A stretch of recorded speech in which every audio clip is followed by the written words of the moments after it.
ay ipinagmamalasakit niya. Tayo'y pinagmamalasakit ng Diyos. Hallelujah.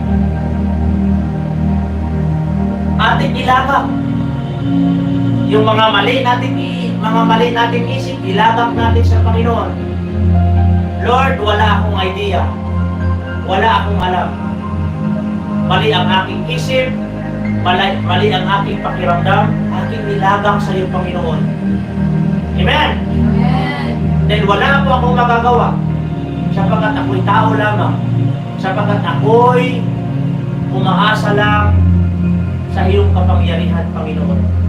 Umaasa lang ako, Panginoon, sa iyong magagawa. Amen? Amen.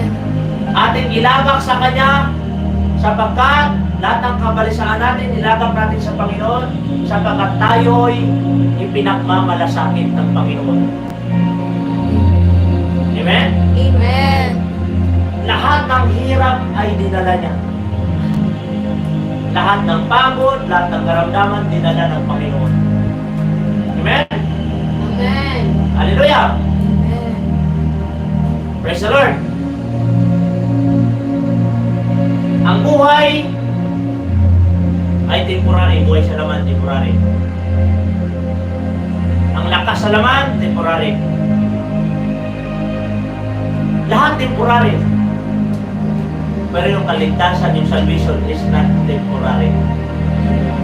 Tandaan natin ha, lagi natin ulit-ulitin, hindi po temporary yan.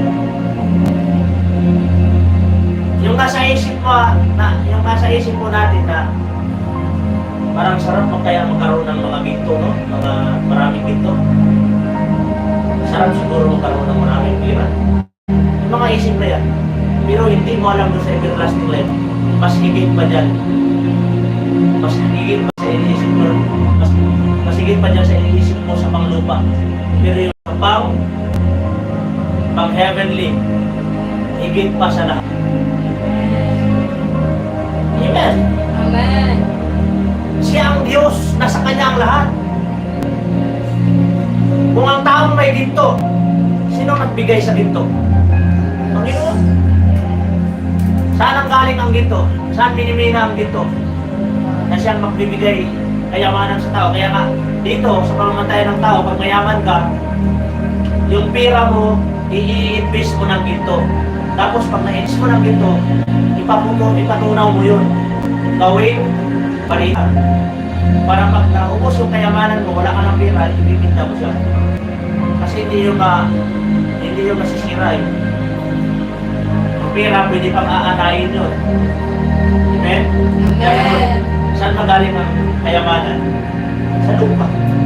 Kanino ba ang lupa? Amen? Sa Panginoon.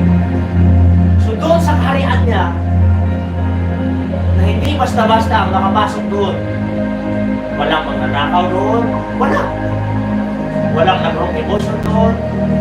Walang magagaliti doon. Lahat ay marunong makipagluhod. Marunong magpagluhod. Lahat. Nandun lahat. Nandun lahat ang mababahing. Walang sawail doon. Walang konsentino doon. Wala lahat. Puro mabuti. Nakagaya sa Diyos. Amen? Kung ano ang pag-uugali ng Diyos, ganun din dapat ang magiging ugali natin. Then, tayo po Diyos, dapat ganun ang ating mga kaisuman ay katulad sa Diyos. Amen? Amen. Hallelujah. Tandaan natin na gawin yung memory verse ng Matthew chapter 10 verse 28.